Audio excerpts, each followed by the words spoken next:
It's an ML Sports Take brought to you by CH Insurance and Elevate Fitness of Syracuse. When you look at Buffalo sports right now, the Sabres and the Bills, I look at both of these rosters and they just don't have enough great players. I mean, these rosters are not constructed with enough talent. Now, I know sometimes talent can get you only so far, and you got to have the work ethic and this and that and the other thing, and team building, and all the pieces have to fit. But nobody has ever said, well, if you have less great players, if you don't have any talent at all, you can win. Nobody's ever said that. Oh, have less talent and you win. What? You still need great players. Usually the better players win it outright anyway. Look at the Bills. Josh Palmer, Gabe Davis apparently could be the saviors for this Bills offense, which is stale and brutal and completely and utterly overrated in the everybody eats system. Joe Brady can't scheme his way out of a paper bag. Josh Palmer wasn't even used, and we heard training camp, Josh Allen, instant connection. When was he used before the Atlanta game? He catches one big play downfield, then he gets hurt.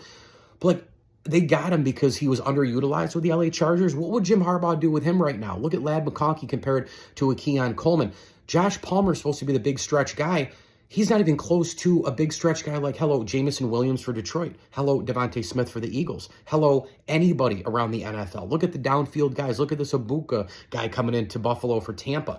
I could go on and on and on with players all over the place. I know Garrett Wilson just hit the IR, but imagine what he would do with a big-time quarterback. These players are not great at all. They're just not talented. Buffalo doesn't have great players on their roster outside of really Josh Allen and James Cook in terms of like major all-star type players. Look at the Sabres. Tage Thompson is considered their best player. I don't even think Tage Thompson's as good as 3 or 4 Utah Mammoth last night. You know, save mentioning Connor McDavid, Leon Draisaitl, Cale Makar, Quinn Hughes, David Pastrnak, Austin Matthews, Jack Hughes. I mean, I could go on and on. Macklin Celebrini is 19 years old. Connor Bedard is 20 years old. Those guys are both already better than Tage Thompson. Is Gavin McKenna at Penn State right now better than Tage Thompson? I mean, this is insane in Western New York. These general managers, I mean, they don't even have enough great players on these rosters.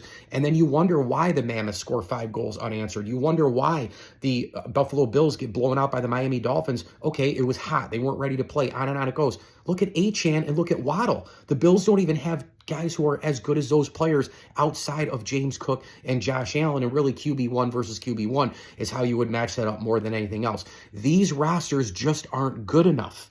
Period. End of discussion. They don't have enough great players. Mike Lindsley here, ML Sports Take, brought to you by our good friends over at Welch & Company Jewelers. Check out Ladies Month, all November long. Ladies Month, you can win great prizes. WelchJewelers.com and on their Facebook and Instagram pages. Thank you as well to Liverpool Physical Therapy, the CNY Golf Shop and Range, and Stanley Law Offices, the maximum award people. Let the Stanley Law Offices team help you today. Personal injury attorneys in New York and PA, StanleyLawOffices.com. And we throw a tip of the cap thank you out there as well to select partner friends of the program, Scott Vinciguerra, Don Familo, Chris Granozio, Brian Jacobs Golf, and the Lewis and Swan families. As I always tell you, enjoy the games.